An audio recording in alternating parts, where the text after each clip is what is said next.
तो फ्रेंड, आज की वीडियो सीरीज के अंदर हम टॉपिक डिस्कस करने वाले हैं difference between electric circuit and the magnetic circuit. क्या होते हैं इनके बीच के डिफरेंस, इनको जानने से पहले मैं रिकमेंड करना चाहूंगा कि इस सब्जेक्ट के प्लेलिस्ट को एक्सेस नहीं किया आपने तो जरूर प्लेलिस्ट को एक्सेस कीजिएगा। प्लेलिस्ट का लिंक आपको नीचे डिस्क्रिप्शन बॉक्स में मिल जाएगा, आप वहां से उसे चेकआउट कर सकते हैं। ओके,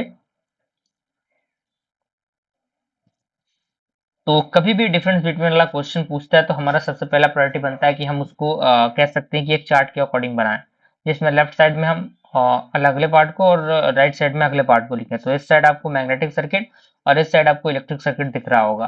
तो flux is assumed to flow, यानी इसके अंदर माना जाता है कि जो फ्लक्स है वो फ्लो कर रहा है, और इसके अंदर करंट को माना जाता है कि वो फ्लो कर रहा है सर्किट के अंदर। क्लियर।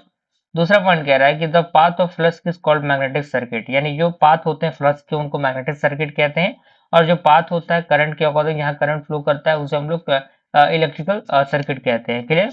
अब यहाँ पे जो फ्लक्स होता है वो फ्लो होता है ड्यू टू द एमएफ, और यहाँ पे जो करंट होता है वो फ्लो होता है ड्यू टू ईएमएफ।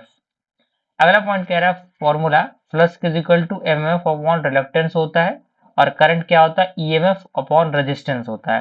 क्लियर। अगला हमारा है रिलक्टेंस। तो रिलक्टेंस का फॉर्मूला होगा एल अपॉन म्यू ए, और यहाँ पे रेजिस्टेंस का फॉर्मूला होगा rho L upon A. Clear.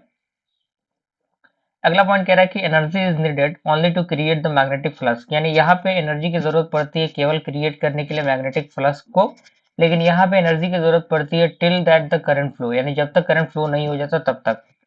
अगला पॉइंट कह रहा है कि flow of flux is restricted by reluctance of the circuit, यानी जो फ्लो होता है फ्लक्स का वो रेस्ट्रिक्टेड होते हैं रिलक्टेंस ऑफ सर्किट के अकॉर्डिंग, और यहाँ पे जो फ्लो ऑफ सर्किट होता है वो रेस्ट्रिक्टेड होते हैं by the resistance of the circuit. Okay, तो यहाँ तक आई होप कोई परेशानी आपको नहीं होनी चाहिए, डिफरेंस बिटवीन वाला पार्ट आपको समझ में आ गया होगा। मिलते हैं फ्रेंड्स अगले वीडियो में, तब तक के लिए थैंक यू।